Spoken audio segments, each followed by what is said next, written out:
एक आध minute wait कर लेते हैं, सब लोग आ जाएं, फिर उसके बाद इसको स्टार्ट कर लेते हैं।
ऑलराइट, तो जनाब हमने यहाँ पे कंसीडर किया था कि जनाब एक है सॉफ्टवेयर ए और एक है सॉफ्टवेयर बी। तो मैं यहाँ पे इसको कॉपी पेस्ट कर लेता हूँ।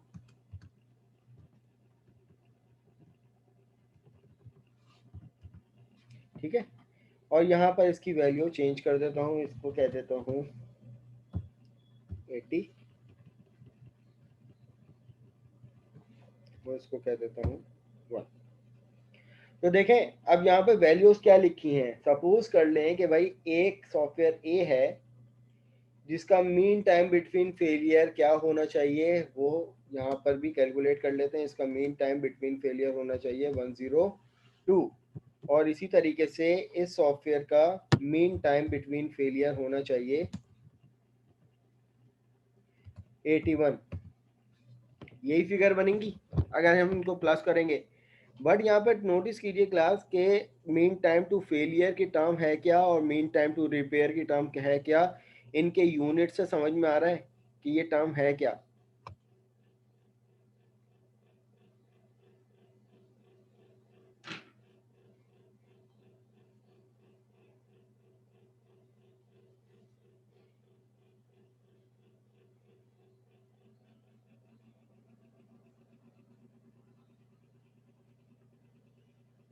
एनीवन कि जनाब सर अगर सवाल हम, रिपीट कीजिए। सवाल ये है, ये वाली वैल्यू ये है, ये वाली वैल्यू ये है, इनके सामने नोट इनके यूनिट्स लिख दिए। इन यूनिट को देखते हुए बता सकते हैं कि ये वाली टर्म होगी क्या।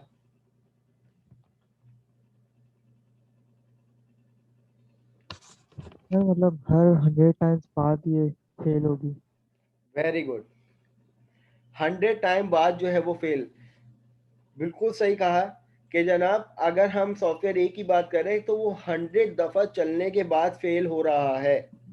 ठीक है, और मीन टाइम टू रिपेयर से क्या समझ में आ रहा है आपको। वेरी गुड, जब आपने ये बता दिया तो ये भी बता दें।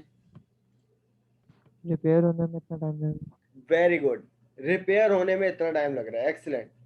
तो जनाब रिलायबिलिटी की जो टर्म है ना वो इन दो सब टर्म से मिलकर बनती है कि आपका सिस्टम, आपकी गाड़ी, आपका सॉफ्टवेयर, आपका कंप्यूटर कितनी दफ़ा चल रहा है, कितनी दफ़ा चलने के बाद उसमें फेलियर आ रहा है, और फेलियर, उस फेलियर को रिपेयर होने में कितना टाइम लग रहा है। सही है ना। एटीएम में भी यस अक्सर सर। ऐसा होता है, एटीएम में भी अक्सर ऐसा होता है कि जनाब डेली बेसिस पर हर ट्रांजैक्शन का एक लॉग जनरेट हो रहा होता है। ठीक है, और उसके बाद एक वक्त ऐसा आता है कि नंबर ऑफ टाइम अटेम्प्ट्स के बाद उसमें रिपेयरिंग चल रही होती है, लोग लगे हुए होते हैं उसमें, और शटर बंद होता है, अंदर काम हो रहा होता है। या बल्कि आप लोगों ने ये भी देखा सही। होगा कि अक्सर हमारे पास मोबाइल एप्लीकेशन में जब हम यूज़ कर रहे होते हैं HBL की, अल हबीब की, मिज़ान की, जो भी है, तो वो लोग हमें बताते हैं कि जनाब सर्विस अनअवेलेबल होगी इतने टाइम से लेकर इतने टाइम हाँ जी सर, वो मैसेज जनरेट हो जाता है कि रात सुबह 9 बजे से रात 9 बजे तक क्या अनअवेलेबल होगी जी सिस्टम। एग्जैक्टली। तो ये वो वाली टर्म होती है कि भाई आपकी एप्लीकेशन कितने टाइम्स चली, अब उसमें कोई भी मेंटेनेंस आ रही है तो उसमें कितना टाइम लग रहा है। तो अब मुझे आप लोग इन दोनों सॉफ्टवेयर्स में ये बता सकते हैं कि which one is more reliable. अगर आपसे पूछा जाए कि भाई सॉफ्टवेयर ए और सॉफ्टवेयर बी के दरमियान रिलायबिलिटी मेजर करें, तो आप क्या कहेंगे कि भाई सबसे ज्यादा रिलायबल कौन सा सॉफ्टवेयर है, आइदर ए या B?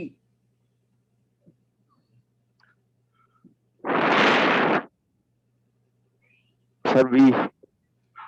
Why B?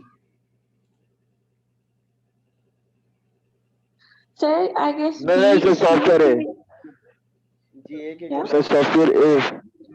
Software A is more reliable. जी सर, क्योंकि वो 100 टाइम्स चल रहा है, तो उसका जो रिपेयर टाइम भी आ रहा है तो वो भी 2 आवर से आ रहा है, लेकिन वो चल ज्यादा टाइम रहा है as compare to software B. और जहरा आप कुछ कह रही थी? सर मैं सॉफ्टवेयर बी का इसलिए कह रही कि 80 टाइम्स रन करके वो 1 घंटे में वापस वो हो रहा है, रिपेयर हो रहा है। स्टार्ट रीस्टार्ट हो रहा है, रिपेयर हो रहा है वही। तो वो ज्यादा बेनिफिट नहीं है कि ये ज्यादा चल रहा है एज कम्पेयर टू 2 घंटे की रिपेयरेंस टाइम आएगा, ये 1 घंटे में रिपेयर हो रहा है। अगर देखा जाए कि फॉर एग्जांपल अगर हम इसकी बात करें कि भाई अगर ये 200 टाइम चलेगा तो यकीनन इसी के अकॉर्डिंग इसमें कितने घंटे लग जाएंगे? 4 घंटे लग जाएंगे। 4 घंटे। और अगर ये 160 टाइम चलेगा, अगर मैं इसी को डबल कर दूं तो इसमें कितने 2 घंटे घंटे। लगेंगे? तो आप काशान मुझे जज करके बताओ कि which one is more reliable. भाई ये 200 घंटे चलेगा, 200 टाइम चलेगा तो 4 घंटे ले जी जी लेगा। ये जी सिर्फ सर, 160 टाइम चलेगा, फिर 160 और टाइम 2 को घंटे दोबारा लेगा। अगर 160 को भी डबल कर दो तो तब जाके ये 4 घंटे चलेगा, और तुम 200 को भी डबल कर दो 400 टाइम, तो ये तो 8 घंटे ले लेगा।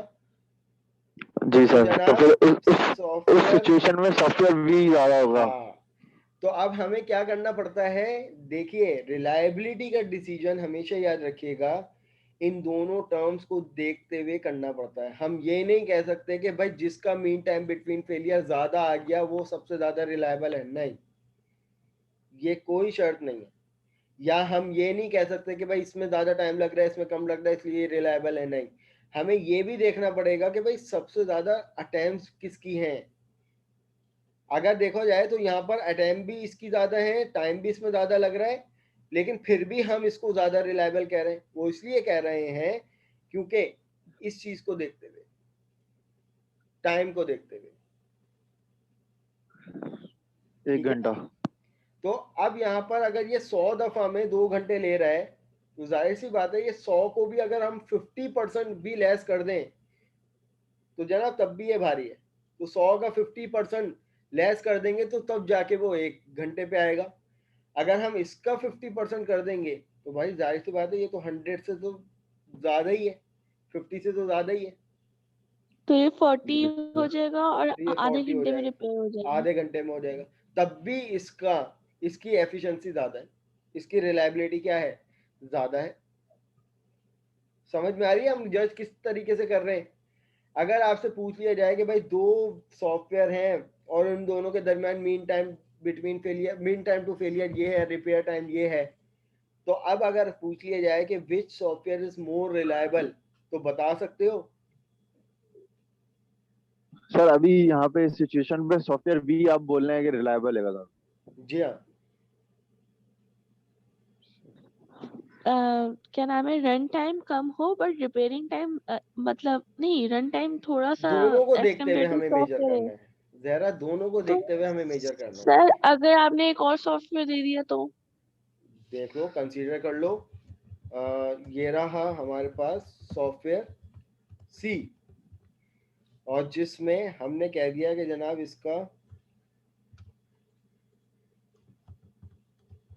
इसका मीन टाइम टू फेलियर जो है वो है, इसके नंबर ऑफ अटेम्प्ट ये है और इसके जो रिपेयर टाइमिंग है ये है। तो अब मुझे बताएं कि which one is more reliable. Software B. अभी भी बी है। सोच समझ के बताएं। सर सोचा समझा, उसके बाद सर भी अभी भी बी बी है। है। अभी भी है। तो अब क्यों जी भी सर। कह रहे हैं, अब सॉफ्टवेयर सी भी आ गया, अभी भी स्टिल आप इन दोनों टर्म्स को देखते हुए अंदाजा लगा रहे हैं। जी सर। ठीक है ना, सिर्फ कहने का मकसद ये है कि रिलायबिलिटी को मेजर हमेशा इन दोनों टर्म्स को देखते हुए मेजर करना है। अब सवाल का एक पार्ट आप लोगों का ये बनने वाला है कि सपोज कर लो 3 सॉफ्टवेयर हैं या 2 सॉफ्टवेयर हैं, उनके दरमियान उनका मीन टाइम टू रिपेयर ये है, मीन टाइम टू फेलियर ये है।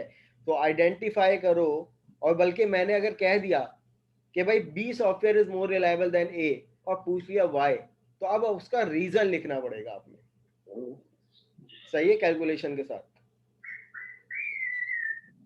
ये वाली टर्म समझ में आ गई, रिलायबिलिटी। जी जनाब, मैं ये अर्ज कर रहा हूँ आपसे, रिलायबिलिटी को जज हमेशा इन दोनों वैल्यूज को देखते हुए करते हैं और कंपैरिजन करते हुए करते हैं।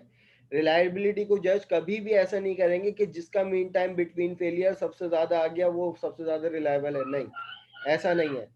अगर देखा जाए तो हम यहाँ पर एक यानी सॉफ्टवेयर बी को अभी भी ज्यादा रिलायबल कह रहे हैं। वो इसलिए कह रहे हैं कि इन दोनों की बदनिस्बत नंबर ऑफ अटेम्प्ट ज्यादा एफिशिएंट है और नंबर ऑफ रिपेयर टाइम भी ज्यादा एफिशिएंट है as compare to software C and software A. हम इस बात से डिसीजन नहीं ले रहे कि सबसे ज्यादा वैल्यू, हम ये नहीं कह रहे कि भाई 102 सबसे ज्यादा वैल्यू हो तो ये सबसे ज्यादा एफिशिएंट है, नहीं। हम क्या कह रहे हैं, हम ये कह रहे हैं कि भाई इन दोनों वैल्यूज को देखते हुए और इन तीनों सॉफ्टवेयर को आपस में कंपेयर करते हुए हम डिसीजन ले रहे हैं कि जनाब सबसे ज़्यादा नंबर ऑफ अटेम्प्ट और रिपेयर टाइम सबसे ज़्यादा एफिशिएंट है as compare to A and C, किसका, बी का। तो हमने कह दिया कि B software is more reliable than A and C, right. Okay sir. अब इसके बाद टर्म आ जाती है अवेलेबिलिटी की। अवेलेबिलिटी की टर्म या अवेलेबिलिटी का फॉर्मूला होता है mean time to failure which is divided by mean time between failure. ये अवेलेबिलिटी का फॉर्मूला है, ठीक है। अवेलेबिलिटी क्या कहती है कि आपका सॉफ्टवेयर आपके लिए कितना परसेंट अवेलेबल है। इसको आप मल्टीप्लाई भी करवा लो, इसका होल मल्टीप्लाई बाय है भाई, इसको होल मल्टीप्लाई बाय क्या कर दोगे, 100 से मल्टीप्लाई, तो ये परसेंटेज निकल आएगी। तो अवेलेबिलिटी याद रखिएगा हमेशा परसेंटेज में मेजर करता है। अब अगर मैं आप लोगों से कहूं कि सॉफ्टवेयर ए की अवेलेबिलिटी बताओ, तो आप बता सकते हो।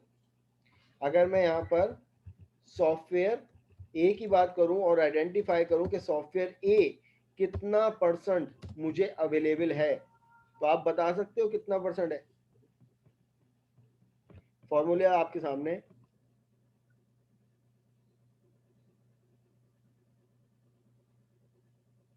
50%। सही है। कैसे चेक कर लेते हैं, mean time to failure of software A कितना है, mean time of failure 100 sir A आ रहा है 100। 100 100 divided which by is divided by 102, 102 सही है, और होल मल्टीप्लाई बाय 100। इसको आप कैलकुलेट करो और मुझे जल्दी से बताओ क्या आएगा, कितना परसेंट अवेलेबल है। ये 97 समथिंग कुछ होगा, चेक करो जरा, बताओ फिर कैलकुलेट करके। चलो यहाँ पे कैलकुलेट कर लेते हैं।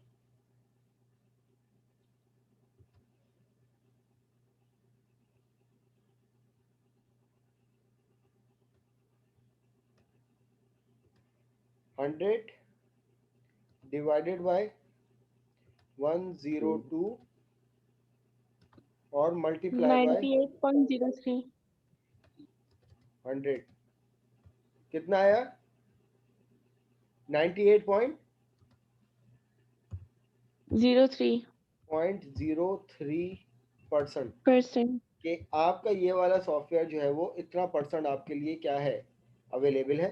ठीक है भाई, अब आ जाओ बात सॉफ्टवेयर बी की। यहाँ पे तो हमने 1 की बात कर ली, अब आ जाओ सॉफ्टवेयर बी की। सॉफ्टवेयर बी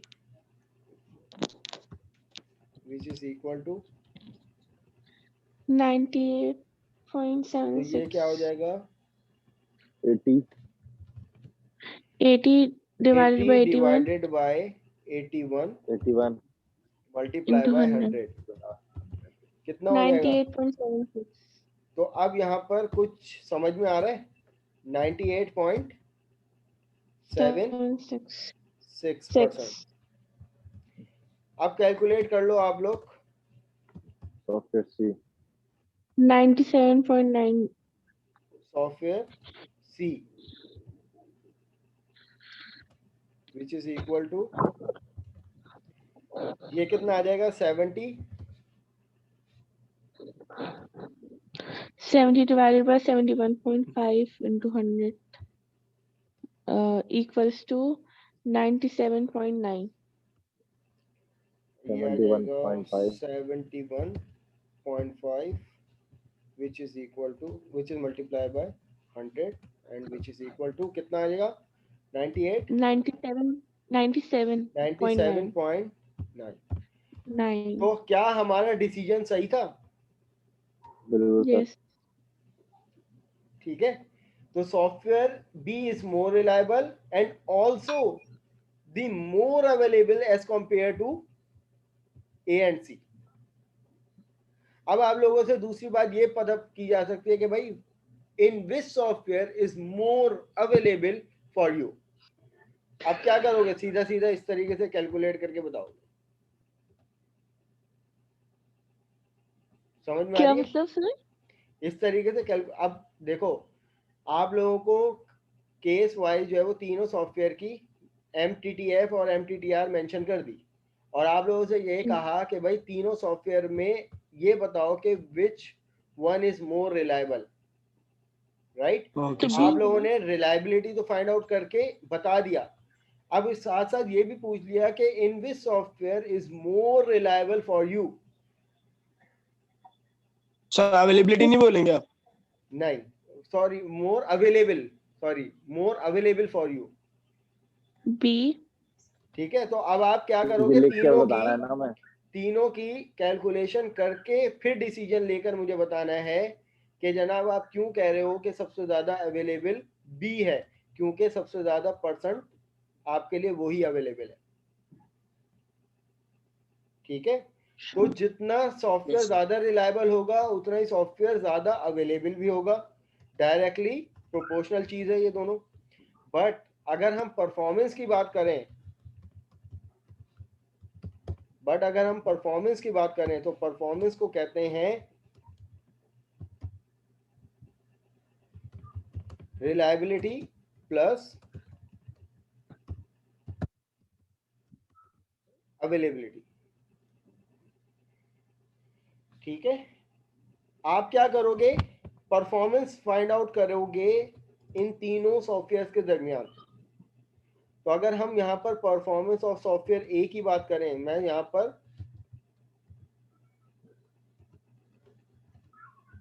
सॉफ्टवेयर ए की अगर मैं बात करूं तो आप मुझे बता सकते हो इसकी परफॉर्मेंस क्या होगी। रिलायबिलिटी कितनी थी इसकी सॉफ्टवेयर ए की 102 प्लस, और इसकी अवेलेबिलिटी कितनी थी 98.03 का मतलब ये है कि 0.9803। ठीक है, इसी तरीके से सॉफ्टवेयर बी की अगर हम बात करें तो सॉफ्टवेयर बी की रिलायबिलिटी कितनी थी 81 प्लस अवेलेबिलिटी कितनी थी इसकी 0.9803। 7 या 07 जो भी है, 7 थी, 76। 76।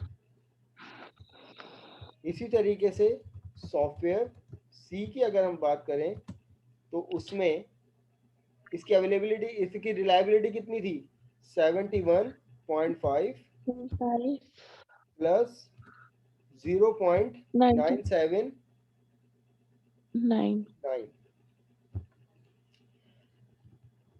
यहाँ पे आके आप तो डिसीजन ले लो। एक ये मिनट मैं बताता हूँ, एक सॉफ्टवेयर पॉइंट है एक इसमें, इसमें एक पॉइंट है जरा, पहले मैं वो बता दूं, फिर उसके बाद हम बात करेंगे अपनी। तो यहाँ पर इसको कैलकुलेट कर लें तो ये कितना हो जाएगा, 102.9803। 980।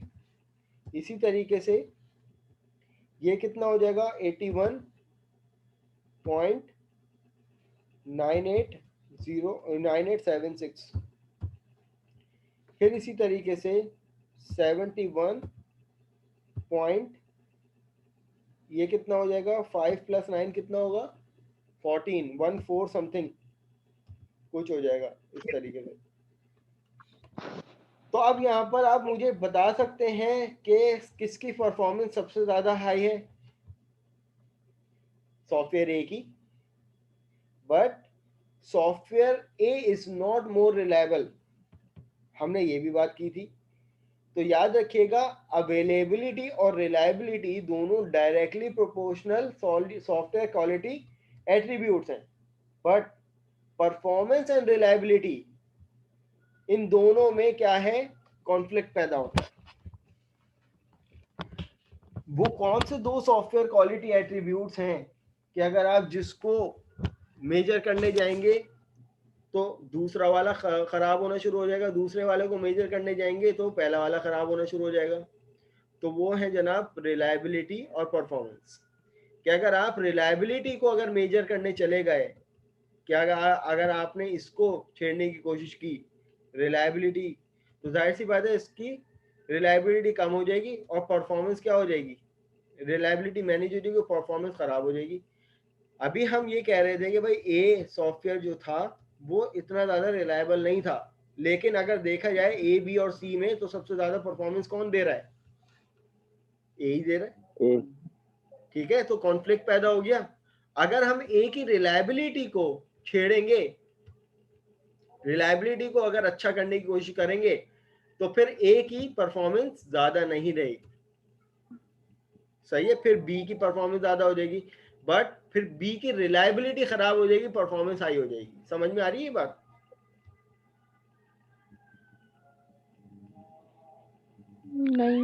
नहीं आ रही समझ में? देखो, आपको ये पता है कि ए बी सी में से सबसे ज्यादा रिलायबल कौन था, बी था।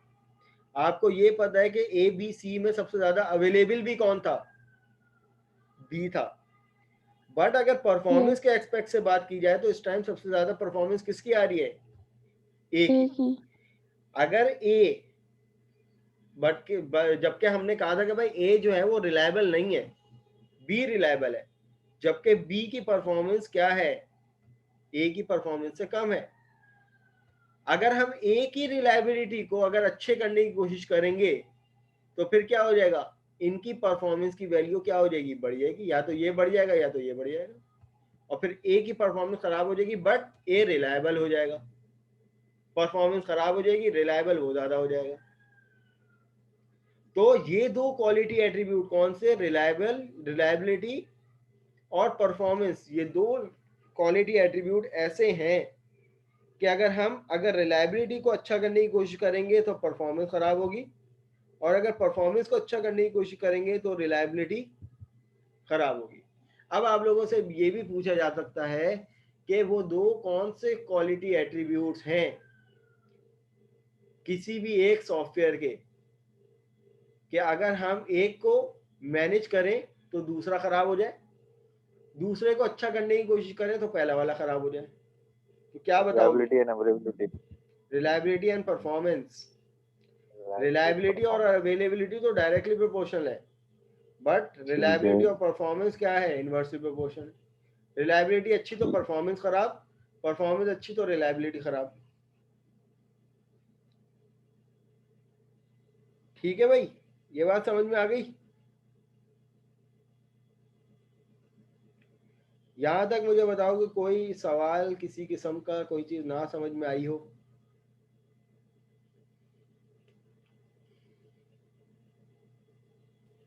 सर अभी डिप्लोमा तक पर तो आ गई है बट बाद में पता नहीं क्या होना है। तो मैं ये वाली फाइल आपसे शेयर कर दूंगा ना, ये नोटपैड वाली फाइल, बल्कि मैं अभी सेव कर लेता बट हूँ। सर आप क्वेश्चन ही तो देते हैं नहीं इस टाइप का आसान आसान आसान क्वेश्चन तो आसान अब आपको सिनेरियो सवाल बन के आएगा ना ये वाला, आपको नहीं ना सिनेरियो तो जज करना आसमान का होगा, सिनेरियो बनाएगा बिल्कुल सेम टू सेम। ऐसे ही आएगा। हाँ सेम टू सेम आएगा ऐसी। I hope. हाँ आई विल इंशाल्लाह ताला। सही।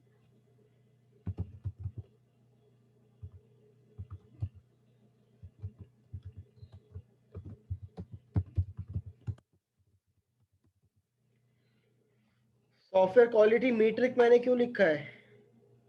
ये अगर आप लोगों को याद हो कि स्टार्टिंग की क्लास में आप लोगों को 3 टर्म बताई थी, metric, measure, indicators. Metric versus measure versus indicator. जी काशान बताएंगे अभी, काशान को पता है ये टर्म तीनों। काशान अवेलेबल हो? Yes sir. चलो बताओ सबको इन तीनों टर्म्स में क्या सर होता क्या है। बताना है, क्या होता है सर? मीट्रिक, मेजर और इंडिकेटर्स क्या होते हैं? सर मैट्रिक, मैट्रिक में हम कैलकुलेशन कर रहे होते हैं, ये एमटीटीएफ जो भी आपने करके दिखाई है। मेजर में हम इसकी यूनिट पे, जिस चीज पे हम तोल रहे होते हैं, जो यूनिट होता है हमारा। और जो इंडिकेटर्स होते हैं वो हमारे डिसीजन होते हैं। जैसे हमने वेरी ये गुड, डिसीजन लिया था कि ये ए बी या सी, इन तीनों में से कौन सा ज्यादा रिलायबल है, ये हम डिसीजन ले रहे थे आखिर में आके। वेरी तो गुड, ये इंडिकेटर्स हैं हमारे। एक्सलेंट। तो जनाब थैंक यू। मीट्रिक का मतलब होता है तोलने का तरीका। यानी अगर मैं यहाँ पे बात करूँ तो ये जो फॉर्मूला लिखा हुआ है ना, ये क्या है? परफॉर्मेंस का मीट्रिक है। परफॉर्मेंस निकालने का तरीका, तोलने का तरीका, परफॉर्मेंस तोलने का तरीका। इसी तरीके से अगर हम यहाँ पे अवेलेबिलिटी की बात करें तो ये अवेलेबिलिटी का एक मीट्रिक है। अवेलेबिलिटी फाइंड आउट करने का एक मीट्रिक है, तोलने का तरीका। इसी तरीके से अगर मैं यहाँ पर मीन टाइम बिटवीन फेलियर की बात करता हूँ तो ये क्या है? ये एक मीट्रिक है किसका? रिलायबिलिटी की फाइंड आउट करने का। बट इसमें मेजर्स क्या हैं कि अगर मैं रिलायबिलिटी को किस टर्म में मेजर करूंगा, सही है, या अगर मैं यहाँ पर मीन टाइम टू फेलियर की बात करूं तो मीन टाइम टू फेलियर को मैं किस यूनिट में मेजर करूंगा कि भाई इतने नंबर ऑफ टाइम्स। और मीन टाइम टू रिपेयर को किस में मेजर करूंगा? आवर्स में। सॉफ्टवेयर को मेजर किस में करते हैं हम? डायरेक्टली मेजर किस में करते हैं? जो इसका जवाब देगा 1 नंबर मुझसे बोनस ले ले। हम किसी भी सॉफ्टवेयर को डायरेक्टली मेजर किस में करते हैं? इन तीनों में से हम किसी भी सॉफ्टवेयर को डायरेक्टली मेजर किस में करते हैं?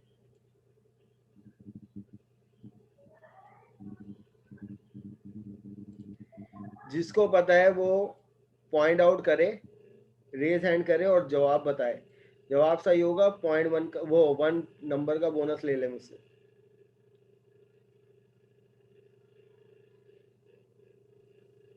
सर शायद मेट्रिक इन तीनों में से ना मेट्रिक मेजर मैं और इन तीनों की इंडिकेटर्स बात में नहीं कर रहा, मैं मेजर की बात कर रहा हूँ। तो सॉफ्टवेयर मेट्रिक को मेजर करने का क्या यूनिट होगा? डायरेक्टली अगर हम जो मेजर करते हैं किस में करते हैं, वो यूनिट बताएं। मेट्रिक में करता है। एलओसी। एलओसी। तैमूर मुझे रिमाइंड करवाना, 1 नंबर मुझसे ले लेना, ठीक है? Okay sir. ओहो, LOC line simple, code. Lines of code, COCOMO पढ़ा नहीं था? तो अरे यार lines sir of code coco क्या थे? टाइम हो गया होकोमो खाए हुए। अरे सिंपल बात से किया, और ये मेजर की, किसी भी टर्म को तो मेजर करना, ये क्या होता है? वो उसका यूनिट। एलओसी क्या था? सॉफ्टवेयर को डायरेक्टली मेजर करने का एक क्या था? यूनिट था। इंडिकेटर्स क्या होते हैं? इंडिकेटर जनाब ये होते हैं कि आप किसी भी मैट्रिक्स से में मेजर लगाकर और जो वैल्यू कैलकुलेट करते हैं उस पर क्या डिसीजन लेते हैं, वो इंडिकेटर्स होते हैं।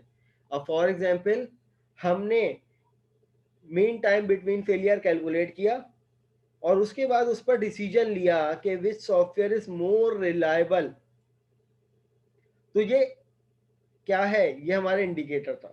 हालांकि कैलकुलेशन हमने तीनों में बराबर की है अपनी अपनी वैल्यू के साथ, लेकिन जो हमारा डिसीजन था वो क्या था, वो इसके लिए था। तो इंडिकेटर क्या हुआ, सही है। खरबूजे वाली मिसाल हमारे टीचर भी हमें दिया करते थे कि भाई अगर एक खरबूजे वाला मुझे 300 रुपए के 3 किलो खरबूजे दे रहा है और एक खरबूजे वाला मुझे 300 रुपए के 6 किलो खरबूजे दे रहा है, तो अब मेरा इंडिकेटर क्या होगा इसमें कि मैं किससे खरबूजे खरीदूंगा, जो मुझे उसी अमाउंट में 6 किलो ज्यादा से ज्यादा खरबूजे देगा उसी अमाउंट में। तो ये क्या है, ये मेरा इंडिकेटर है। तो ये तीन टर्म्स के दरमियान आपको डिफरेंस पता होना चाहिए कि तीनों टर्म हैं क्या। ये भी सेक्शन बी में आप लोगों को बना के दी जा सकती है, सही है।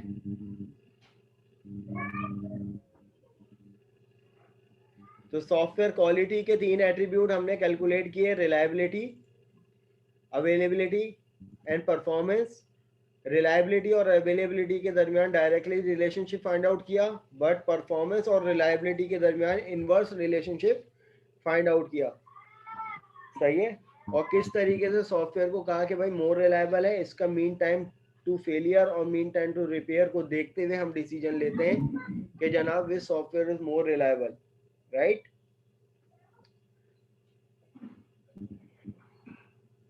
अच्छा अब स्टूडेंट्स एक बात सुन लो भाई,